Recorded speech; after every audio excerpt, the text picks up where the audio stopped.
ಬದಲಾವಣೆ ನಮ್ಮ ಗುರಿ. ನಡೆಯುತ್ತಿರುವ ಅನ್ಯಾಯ ಅತ್ಯಾಚಾರಗಳನ್ನು ಜನರ ಕಣ್ಮುಂದೆ ತಲುಪಿಸುವುದೇ ನಮ್ಮ ವಾಹಿನಿಯ ಧ್ಯೇಯ. ಕನ್ನಡಿಗರ ಮನೆ ಮನಗಳಿಗೆ ಮಾಹಿತಿ ಮುಟ್ಟಿಸುವ ಕ್ಷಣ ಕ್ಷಣದ ನಿರಂತರ ಸುದ್ದಿಗಳಿಗಾಗಿ ವೀಕ್ಷಿಸಿ RT24x7 ನ್ಯೂಸ್ ಕನ್ನಡ ವಾಹಿನಿ. ಕೃಷಿ ಕೃತ್ಯ ಕಾಯಕವ ಮಾಡುವ ಸಂತೋಷನ ಮನೆಯ ಪಾದವ ತೋರಿಸಿ ಬದುಕಿದೆಯ. ಆತನ ಮನಶುದ್ಧ, ಆತನ ಕನಶುದ್ಧ, ಆತನ ಭಾವಶುದ್ಧ, ಆತನ ಸರ್ವಾಂಗವೆಲ್ಲವೂ ಶುದ್ಧ. ಆತನ ಮನೆಯಲ್ಲಿ ಹೊಕ್ಕು ಲಿಂಗಾರ್ಚನೆ ಮಾಡಿದ ಗುರುಪಾವನ. ಪ್ರಥಮದಲ್ಲಿ ಬಸವಾದ ಶಿವಶರಣನ ಸ್ಮರಣೆ ಮಾಡಿ ಹುಕ್ಕೇರಿ ತಾಲೂಕಿನ ನೀರಾವರಿಯ ಹಾಗೂ ಕುಡಿಯುವ ನೀರಿನ ಹೋರಾಟದ ಈ ವೇದಿಕೆಯ ಮೇಲೆ ಆಸೀನರಾಗಿರುವಂತಹ ಇಂಚಗೇರಿ ಸಂಪ್ರದಾಯದ ನಮ್ಮ ಶಶಿಕಾಂತ್ ಗುರುಜಿ ಅವರನ್ನು ಆದಿ ಮಾಡಿಕೊಂಡು ವೇದಿಕೆ ಮೇಲೆ ಹಾಗೆ ವೇದಿಕೆಯ ಕೆಳಭಾಗದಲ್ಲಿರುವಂತಹ ಎಲ್ಲ ಗಣ್ಯಮಾನ್ಯರಲ್ಲಿ, ಆಗಮಿಸಿರುವಂತಹ ಎಲ್ಲ ರೈತ ಮುಖಂಡರಲ್ಲಿ, ಆಗಮಿಸಿರುವ ಶರಣರಲ್ಲಿ, ಶರಣರೈತ ತಮಗೆಲ್ಲರಿಗೂ ಕೂಡ ಶರಣಾರ್ಥಿಗಳು. ವಿಶೇಷವಾಗಿ ಹುಕ್ಕೇರಿ ತಾಲೂಕಿನಲ್ಲಿ ಮೈಸೂರು ದಿವಾನರಾದಂತಹ ಸರ್ ಎಂ ವಿಶ್ವೇಶ್ವರಯ್ಯನವರು ಇದ್ದಾಗನೇ ಈ ನದಿ ಡ್ಯಾಮ್ ಕಟ್ಟುವಂತ ಒಂದು ಠರಾವ್ ಪಾಸ್ ಆದ. ಆ ಠರಾವ್ ಪಾಸ್ ಆದಾಗ ಆ ಠರಾವಿನ ಎಲ್ಲ ಮೂಲ ಸಂಚಲನಗಳನ್ನು ಕೂಡ ಹುಕ್ಕೇರಿ ತಾಲೂಕಿನ ಆಗಿನ ಬ್ರಿಟಿಷ್ ಜಿಲ್ಲಾಡಳಿತಕ್ಕೆ ಬಂದಂತಹ ಸಂದರ್ಭದೊಳಗಡೆ ಜಾಗವನ್ನು ಕೊಡಬೇಕಂತ ತಿಳ್ಕೊಂಡೇ ಹೋರಾಟ ನಡೀತು. ಹೋರಾಟ ನಡೆದಂತ ಸಂದರ್ಭದಲ್ಲಿ ಅವಾಗಿನ ಕಾಲಕ್ಕೆ ಯಾವುದೂ ಕೂಡ ಶ್ರೀಮಂತ ಸರದೇಸಾರಾದಂತಹ ರಾಜ ಲಕ್ಕಂಗೌಡರ ಆಸ್ತಿನೇ ಆಗಿರ್ತದೆ. ಎಲ್ಲವೂ ಕೂಡ ಒಂಟುಪೂರಿ ದೇಶಗತಿಗೆ ಸಂಬಂಧಪಟ್ಟಿತ್ತು. ಯಾರು ಸ್ವಂತ ವಯಸ್ಸಿನ ಬಹಳ ಜನ ಹೇಳಿದ್ರು ನಾವು ಹೊಲ ಕೊಟ್ಟಿವಿ ಅಂತ ತಿಳ್ಕೊಂಡು. ನೀವ್ಯಾರು ಹೊಲ ಕೊಡೋಕ್ಕಿಂತ ಪೂರ್ವದಲ್ಲಿ ಆ ಎಲ್ಲಾ 22 ಹಳ್ಳಿಗಳು ಯಾರು ಇನಾಮದಾಗಿತ್ತು ಅಂದ್ರೆ ರಾಜ ಲಕ್ಕಂಗೌಡ್ರ ಇನಾಮದಾಗನೇ ಇತ್ತು, ಹೊರತು ಸ್ವಂತ ಆಸ್ತಿ ಯಾವ್ದಾಗಿರ್ಲಿಲ್ಲ. ಅವಾಗ ಈ ಭಾಗದ ಜನ ಎಲ್ಲ ಕೂಡ ರೈತರು ನೀರಾವರಿಯನ್ನ ಮಾಡ್ಕೊಳ್ಳಿ, ನೀರು ಕುಡಿಲಿ ಅಂತ ತಿಳ್ಕೊಂಡು ಒಂದು ಕೃಷಿ ವ್ಯವಸ್ಥೆಯನ್ನ ಮಾಡ್ಕೊಳ್ಳಿ ಅಂತ ತಿಳ್ಕೊಂಡನೆ ಸುಮಾರು ತಮ್ಮ ಇನಾಮದ 22 ಹಳ್ಳಿಗಳನ್ನ ತ್ಯಾಗ ಮಾಡಿ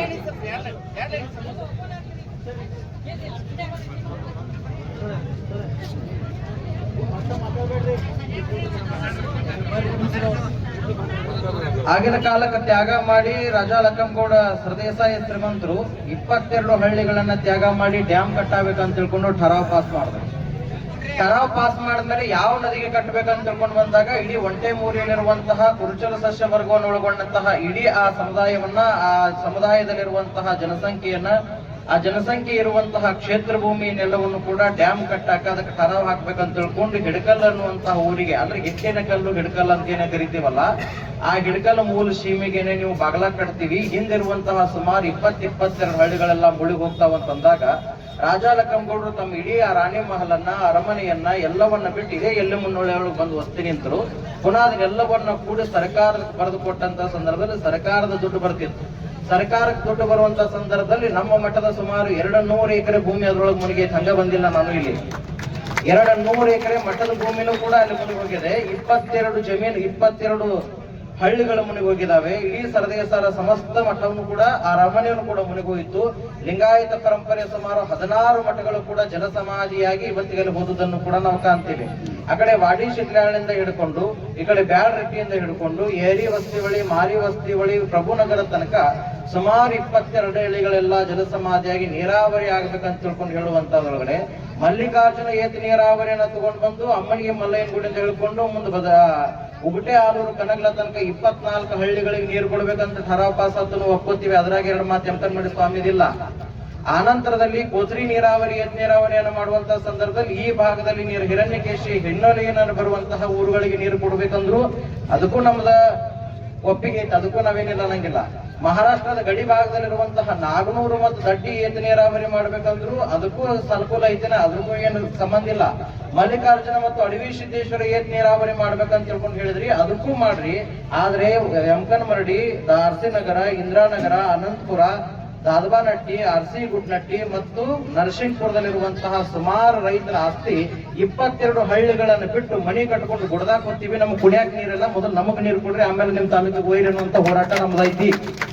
ಯಾಕಂದ್ರೆ ಸ್ಪಷ್ಟವಾಗಿ ಹೇಳ್ತೀವಿ, ಇವತ್ತಿಗೂ ನಮ್ ಜಾಗದ ಜನ ಮನಿ ಇಲ್ಲ, ನೆಲ ಇಲ್ಲ, ಮಣ್ಣು ಕೊಡಕ್ ಜಾಗ ಇಲ್ಲ. ಯಾಕಂದ್ರೆ ಹೊಳಿ ಇಳಿದ ಮೇಲೆ ಹೆಣ ತಗೊಂಡು ನಾವು ಇವತ್ತಿಗೂ ಕೂಡ ಹೊಳಿಗೆ ಹೋಗಿ ಮಣ್ಣು ಕೊಡಬೇಕು. ಊರ್ ದೇವರ, ಮನಿ ದೇವರ ಮಾಡ್ಬೇಕಾದ್ರೂ ಕೂಡ ಹುಡುಗಿಯರಾಗಿ ಇಡೀ ಹೊಳಿ ಎಲ್ಲ ಇಳಿದ ಮೇಲೆ ಹೋಗಿ ನಮ್ ದೇವರ ನಾವು ಪೂಜೆ ಮಾಡುವಂತ ವ್ಯವಸ್ಥೆ ಯಮಕನಮಡಿ ಭಾಗದ ರೈತರ ಕೊರತೆ ಐತೆ ಅನ್ನೋದನ್ನು ಕೂಡ ಇವತ್ತಿನ ಕಾಲಕ್ಕೆ ರೈತ ಮುಖಂಡರು ಮತ್ತೆ ರಾಜಕೀಯ ಪ್ರತಿನಿಧಿಗಳು ಅರ್ಥ ಮಾಡ್ಕೊಳ್ಳುವಂತಹ ಒಂದು ವ್ಯವಸ್ಥೆ ಕಡೆಗೆ ಹೋಗ್ಬೇಕು.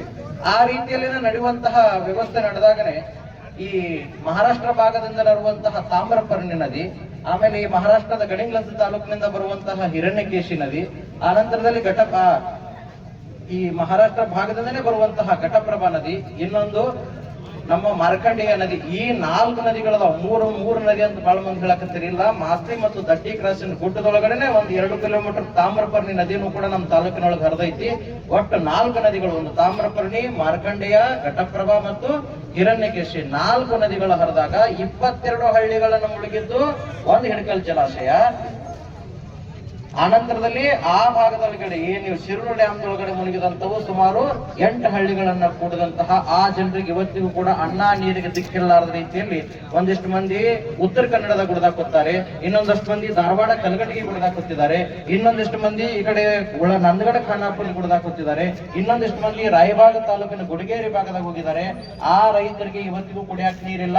ಅದನ್ನ ಜನಪ್ರತಿನಿಧಿಗಳು ಕೊಂಡು ಆ ಪುನರ್ವಸತಿಯನ್ನ ಮಾಡುವಂತ ಒಂದು ವ್ಯವಸ್ಥೆ ಕಡೆ ಹೋದ್ರು.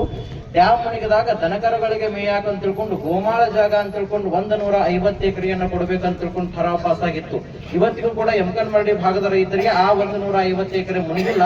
150 ಎಕರೆ ಕೊಟ್ಟಿದ್ರು ಕೂಡ ಅದು ಈ ಹ್ಯಾಂಡ್ಲೂಮ್ ಮತ್ತು ಪವರ್ ಲೂಮ್ ಅನ್ನುವಂತಹ ಈ ಬಟ್ಟೆ ನೇಯುವಂತಹ ಫ್ಯಾಕ್ಟರಿಗಳಿಗೆ ಆ ಜಾಗ ಎಲ್ಲ ನಮ್ಮ ಭಾಗದ ಹೋಗಿದ್ರಿಂದ ರೈತರಿಗೆ ಏನೂ ಕೂಡ ಉತ್ಪನ್ನ ಬಂದಿಲ್ಲ ಅನ್ನುವಂತಹ ಕೊರತೆಯು ಕೂಡ ಯಮಕನಮರಡಿ ಭಾಗದ ರೈತರಿದೆ ಅನ್ನುವಂತಹ ಒಂದು ಪ್ರಜ್ಞಾಮನೋಭಾವವನ್ನ ಇಟ್ಕೊಳ್ಬೇಕು. ನೀರಾವರಿ ಅನ್ನೋದು ನಮ್ಮ ಭಾಗದಲ್ಲಿ ಇಷ್ಟೆಲ್ಲ ಬಂದ್ರು ಕೂಡ ಎಲ್ಲಾ ಕಡೆಗೆ ನೀರಾವರಿ ಆದ್ರೂ ಕೂಡ ಇವತ್ತು ಮುಧೋಳ, ಮಾಲಿಂಗಪುರ ಆ ಭಾಗದಲ್ಲಿ, ವಿಜಾಪುರ ಭಾಗದಲ್ಲಿ ಬೀಳಿಗೆ ತನಕ ನೀರು ಹೋದ್ರು ಕೂಡ ಇವತ್ತು ಹುಕ್ಕೇರಿ ತಾಲೂಕಿನಲ್ಲಿರುವಂತಹ ರೈತರಿಗೆ ನೀರು ಇರ್ಲಿಲ್ಲ ಅಂತಂದ್ರೆ ನಮ್ಮ ಅದೇನಂತ ಚಿಮಣಿ ಕಡೆಗನ ಕತ್ತಿದ್ದಂಗೆ ನಮ್ಮ ತಾಲೂಕಿನಾಗ ಡ್ಯಾಮ್ ಇದ್ರು ಕೂಡ ನಮ್ಮ ತಾಲೂಕಿನ ರೈತರಿಗೆ ನೀರಿಲ್ಲ ಅಂತಂದ್ರೆ ಇದು ಯಾವ ವಿಪರ್ಯಾಸ ಅನ್ನುವಂತಹ ಪ್ರಜ್ಞಾ ಮನೋಭಾವವನ್ನ ನಾವೆಲ್ಲರೂ ಇಟ್ಕೊಳ್ಬೇಕು.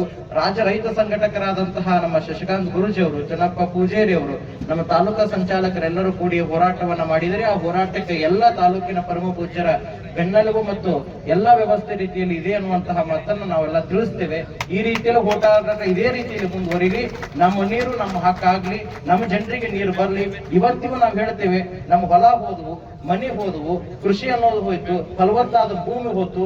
ನೀವು ನಮ್ಮ ಹೋದಂತ 10 ಎಕರೆ ಜಮೀನಿಗೆ ಒಂದೊಂದು ಮನೆಗಳಿಗೆ ನೀವು 10 ಗುಂಟೆ 20 ಗುಂಟೆ ಗುಡಿಗೇರಿ ಭಾಗದೊಳಗಡೆ ಜಾಗ ಕೊಟ್ರಿ. ಆ ಭಾಗದಲ್ಲಿ ನೆತ್ತಿ ಮ್ಯಾಲ ನೀರು ಬಿಟ್ಟರೆ ತಳಗಿಳಿದು ಬರಂಗಿಲ್ಲ. ಒಟ್ಟು ಹಾಕೊಂಡು ಭತ್ತ ತೆಗಿಬೇಕಾದ್ರೆ ಬೆಳಿ ಬರಂಗಿಲ್ಲ. ಅಟ್ಟು ಮೀರಿ ಹೋಗಿ ನಮ್ಮ ಭಾಗದ ಎಲ್ಲ ಹೊಲಗಳು ಮುಳುಗಿದ್ರು ಕೂಡ ಹಿಂಗಾರೆ ನೀರೆಲ್ಲ ಹೊಳಿ ಒಯ್ತೈತಿ, ಮುಂಗಾರೆ ಬರಗುಳ್ದ ಬರಗಾಲ ಬೀಳ್ತೈತಿ. ಉಸಿರಿನಾಗ ಗದರಿ ತಿನ್ನುವಂತ ಬದುಕು ನಮ್ಮ ಭಾಗದ ಜನರಿಗೆ ಬಂದೈತಿ. ಆ ಗದರಿ ತಿಂದ ಬಾಯಿಗೆ ನೀರು ಕುಡಿಸಿದ್ರೆ ನಮ್ಮ ರೈತರು ಬಹಳ ಪಶ್ಚಾತ್ತಾಪ ಆಗ್ತಾರೆ ಅನ್ನುವಂತಹ ಒಂದು ಭಾವವನ್ನು ಕೂಡ ರೈತ ಮಕ್ಕಳು ಇಟ್ಕೊಳ್ಬೇಕು ಅನ್ನುವಂತಹ ಒಂದು ವ್ಯವಸ್ಥೆಯನ್ನು ಕೂಡ ನಾವು ಹೇಳ್ತೇವೆ.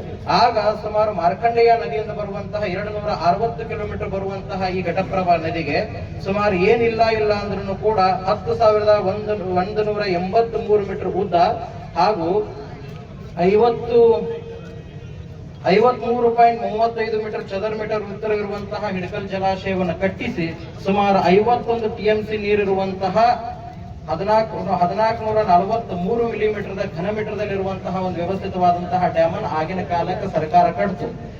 ಬಹಳ ಶ್ಲಾಘನೀಯವಾದ್ರೂ ಕೂಡ 32 ಮೆಗಾ ಯೂನಿಟ್ ವಿದ್ಯುತ್ವನ್ನು ಉತ್ಪಾದನೆ ಮಾಡುವಂತಹ ವ್ಯವಸ್ಥೆ ತಗೊಂಡ್ ಬಂದ್ರು ಕೂಡ ಇವತ್ತಿಗೆ 3 ಪೀಸ್ ಲೈಟ್ ಕೊಟ್ಟಿರ್ತೀರಿ. 3 ಪೀಸ್ ಲೈಟ್ ಕೊಟ್ಟು ನಾನು ಸಿಂಗಲ್ ಮೋಟರ್ ಹಚ್ಚಿ ನೀರ್ ಜಗ್ತೀನಿ ಅಂತಂದ್ರ ಗಟ್ಟು ಹಚ್ಚಿ ರೈತರು ಚಾಲೂ ಮಾಡ್ಕೋತಾರ ಅಂದ್ರೆ ಅದನ್ನ ವಿದ್ಯುತ್ ತೊಡಗ್ಲವಯ್ಯಾದ್ರ ಅಂತ ತಿಳ್ಕೊಂಡು ಹೇಳ್ತೀರಿ. ಆದ್ರೆ ರೈತರಿಗೆ ರಾತ್ರಿ ನೀರು ಕೊಟ್ಟಿರ್ತೀರಿ. ಬಾವಿ ಮೋಟರ್ ಬತ್ ಮಾಡಕ್ ಹೋದಾಗ ರೈತರ ಹಾವುಗಳನ್ನ ಸಹಾಯಕತ್ತಾರ. ಅದು ಪ್ರಜ್ಞಾವಂತಿಕೆ ಇನ್ನೂ ನಮ್ಮ ಭಾಗದ ಮಂದಿಗೆ ಬಂದಿಲ್ಲ. ಅದನ್ನೆಲ್ಲ ಇಟ್ಕೊಳ್ಬೇಕು.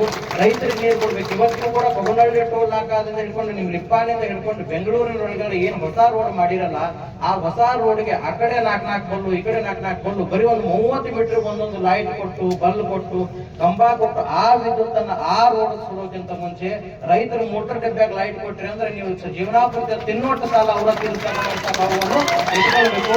ರೈತರಿಗೆ ಮೊದಲು ವಿದ್ಯುತ್ತನ್ನ ಕೊಡ್ರಿ. ರೈತರಿಗೆ ನಮ್ಮ ಗ್ರಾಮದಲ್ಲಿರುವಂತಹ ನೀರನ್ನ ಕೊಟ್ರಿ ಅಂತಂದ್ರೆ ಕರ್ನಾಟಕದ ಸರ್ಕಾರದ ಸಾಲದ ನಿಮೇ ಭಾಗವನ್ನು ಹುಕ್ಕೇರಿ ತಾಲೂಕಿನ ರೈತರ ಕಳಿತಾರ ಅನ್ನುವಂತ ಪ್ರಜ್ಞಾಭಾವವನ್ನು ಬರ್ಬೇಕು. ಕಾರಣ ಏನು ಅಂತಂದ್ರೆ ಇದೇ ಆಗ ಭಾಗದಲ್ಲಿ ವಿಜಾಪುರ ಭಾಗದಲ್ಲಿ ಇಂಡಿ, ತಾಂಬಾ, ಬಂತನಾಳ ಭಾಗದ ರೈತರು ಮಾನ್ಯರಾದಂತಹ ಆಗಿನ ಕಾಲಕ್ಕೆ ಮಹಿಳಾ ಪ್ರಧಾನಮಂತ್ರಿ ಆದಂತಹ ಇಂದಿರಾ ಗಾಂಧಿ ನೀರು ಕೊಟ್ಟರು ಅಂತ ತಿಳ್ಕೊಂಡು ಆಕೆನ ಬಂಗಾರದಲ್ಲಿ ತುಲಾಭಾರ ಮಾಡಿದವರು ಆ ಭಾಗದ ರೈತರಿದ್ದಾರೆ. ಈ ಭಾಗದ ರೈತರು ಕೂಡ ಏನ್ ಬಳಿ ತೊಟ್ಟಿಲ್ಲ. ಇವರು ಕೈಯಾಗ ಕುಡ್ಲಿ ಬುಡ್ಗಳು ಹಿಡ್ಕೊಂಡಾರೆ. ಇವರು ನಿರ್ಧಾರ ಮಾಡ್ತಾರೆ. ಅವ್ರಿಗೆ ನೀರು ಕೊಡುವಂತಹ ಒಂದು ವ್ಯವಸ್ಥೆ ಕಡೆಗೆ ತಾವೆಲ್ಲರೂ ಕೂಡ ಹೋಗ್ಬೇಕನ್ನುವಂತಹ ಮತ್ತನ್ನು ಹೇಳ್ತೇವೆ. ಬಲದಂಡೆ ಕಾಲುವೆ ಮುಖಾಂತರದಲ್ಲಿ 200 2 ಮೀಟರ್ ನೀರು ಹೋಗ್ಬೇಕಂತ ತಿಳ್ಕೊಂಡು ಠರಾವಿತ್ತು. ಎಡದಂಡೆ ಕಾಲುವೆ ಮುಖಾಂತರದಲ್ಲಿ 209 ಮೀಟರ್ ಹೊರ ಹೋಗ್ಬೇಕಂತಿತ್ತು. ಬಲದಂಡೆಯ ಕಾಲುವೆ ಮುಖಾಂತರದಲ್ಲಿ ಸುಮಾರು 1,18,003 ಕಿಲೋಮೀಟರ್ ಹೆಕ್ಟೇರ್ ಭೂಮಿ ನೀರಾವರಿ ಆಗ್ಬೇಕಂತ ತಿಳ್ಕೊಂಡು ಹೇಳಿದ್ರು. ಆ ಹೆಕ್ಟೇರ್ ಭೂಮಿ ಹುಕ್ಕೇರಿ ತಾಲೂಕಿನಾಗ ಎಷ್ಟು ನೀರು ಉಂಡೈತೆ ಅನ್ನೋದನ್ನ ಆ ಹುಕ್ಕೇರಿ ತಾಲೂಕಿನ ಠರಾವು ತೆಗೆದು ನೋಡ್ರಿ. ಮೊದಲು ಡ್ಯಾಮ್ ಕಟ್ಟದ ಠರಾವು ಇತ್ತು. ಎಷ್ಟಂದ್ರೆ 1,18,003 ಹೆಕ್ಟೇರ್ ಭೂಮಿ ನೀರಾವರಿ ಆಗ್ಬೇಕಂತ ತಿಳ್ಕೊಂಡು ಬಲದಂಡೆ ಕಾಲುವೆ ಮುಖಾಂತರದಲ್ಲಿ, ಎಡದಂಡೆ ಕಾಲುವೆ ಮುಖಾಂತರದಲ್ಲಿ 1,17,071 ಹೆಕ್ಟೇರ್ 40 ಲಕ್ಷ ಎಕರೆ ಭೂಮಿ ಟೋಟಲ್ ಹುಕ್ಕೇರಿ ತಾಲೂಕಿನಾಗ ನೀರಾವರಿ ಆಗ್ಬೇಕಂತ ತಿಳ್ಕೊಂಡು ಆಗ ಬ್ರಿಟಿಷ್ ಕಾಯ್ದೆನೆ ನಮಗೆ ಠರಾವು ಕೊಟ್ಟಿದೆ. ಆದ್ರೆ ಸ್ವತಂತ್ರ ಭಾರತದ ರಾಜಕಾರಣಿಗಳು ಇನ್ನೂ ನಮಗೆ ನೀರು ತಟ್ಟಿಲ್ಲ ಅನ್ನೋದೊಂದು ಅನಿವಾರ್ಯವಾದಂತಹ ವ್ಯವಸ್ಥೆ ಬಂದಿದೆ ಅನ್ನುವಂಥದ್ದನ್ನು ಕೂಡ ರೈತ ಮುಖಂಡರು ತಲೆಗಿಟ್ಕೊಂಡು ಈ ಹೋರಾಟ ಇದೇ ರೀತಿಯಲ್ಲಿ ಮುಂದುವರಿಬೇಕು. ಮುಳುಗಡೆ